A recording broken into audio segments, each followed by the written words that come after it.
Hello friends, welcome to life with Malar. இன்றைக்கி பட்டாணி, கருப்பு மூக்கடலை, உருளைக்கிழங்கு சேர்த்து குருமா எப்படி செய்யுதுன்னு பார்க்கலாம் வாங்க. ஒரு கடாயில் எண்ணெய் சேர்த்துக்கிறேன். இது சூடானதும் சோம்பு, சீரகம் சேர்த்துக்கலாம். வெங்காயம் சேர்த்து வதக்கிக்கலாம்.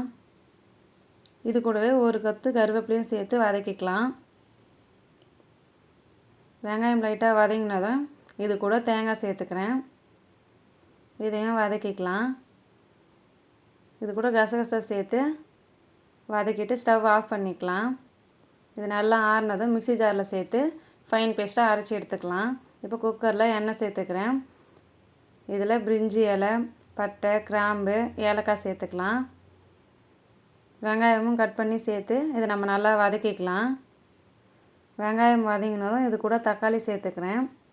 தக்காளியும் சேர்த்து நல்லா குழைய வதக்கிக்கோங்க.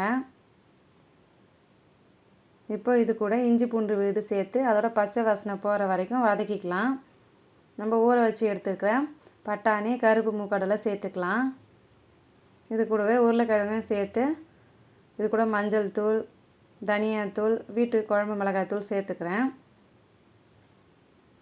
நம்ம அரைச்சி வச்சுருக்க பேஸ்ட்டையும் இது கூட சேர்த்து இதை 2 நிமிஷம் நல்லா கலந்து விட்டுக்கலாம்.